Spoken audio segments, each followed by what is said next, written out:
嗨，你好，我是 Jackie J。作为自由工作者，在接案一开始最大的挑战之一就是准备作品集。在今天这一集就要来跟你分享如何准备作品集。作品集跟履历一样，都是展示你成果的工具，让对方能够认可你的才华和能力。这边我先将状况分为3种。第一种是已经有一些工作经验和属于自己的作品的人。第二种是已经有一些工作经验，也有一些成果，但这些作品可能所有权属于前公司。第三种是新鲜人，还没有任何的工作经验和成果。如果你是第一种状况的人，你只需要整理过去的作品，决定要将作品公开在网络上或做成电子档，在报价的时候呈现给客户即可。公开的方式你可以选择自己接地网站，或利用社交平台，例如 Facebook、Instagram、YouTube 等等，都可以。第二种状况的人就会比较麻烦一点了，由于你过去的作品是属于前公司的，所以你在展示作品的时候需要注意保密，不可以泄露前公司的机密资讯。你可以介绍自己参与的哪一个部分，做出什么样的贡献和成果。重点是让客户了解你的能力，而不是揭露前公司的营运细节。至于第三种状况你可能过去是一位普通的上班族，平常有在培养自己的兴趣和专长，现在想当一位斜杠青年，利用自己的专长赚钱，但是根本没有完整的作品集，怎么办？这样还可以接案吗？答案是可以的。怎么做 ？Fake it till you make it， 弄假成真。解决的方法很简单，就是制作出你的作品集。你可以从你的兴趣和专长上手，慢慢的先做出一些成品。要记住一句话：成功的人找方法，失败的人找理由。如果你真的想要完成某件事情，你就会积极的想办法办到，拼命的想要完成它。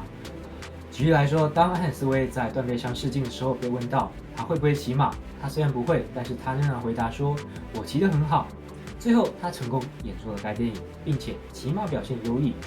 你说他说谎吗？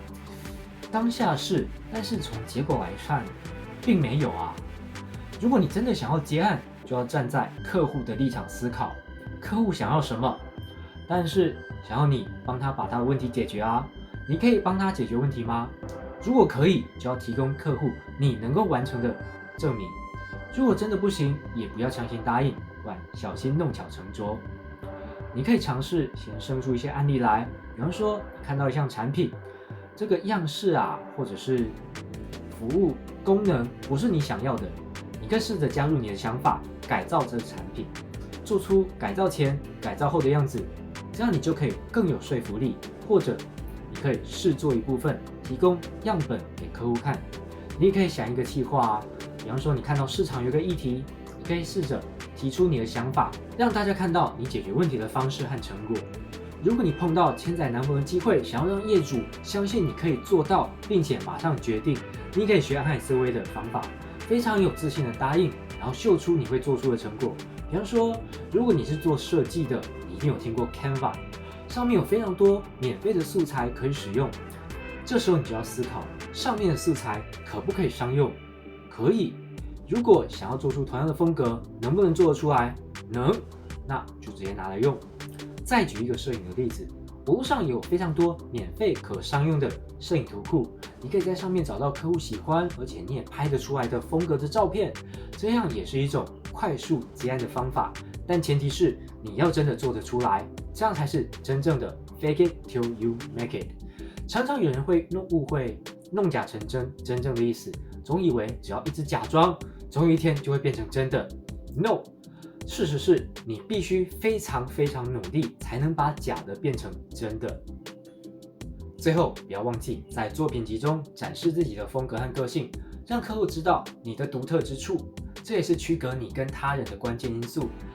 展现你的创造力、专业素养和热情，让客户相信你是他们最好的选择。制作作品集可能会花一些时间和心力，但这是一个非常重要的投资，将有助于你在市场上脱颖而出。希望以上的建议可以对你有所帮助。最后再分享一句话：成功的人不是做对了什么，而是把事情做对了。大家一起加油吧！以上就是这集的内容。对于自由工作者，你还有什么想知道的呢？欢迎在下方留言告诉我。我是 Jackie J， 欢迎你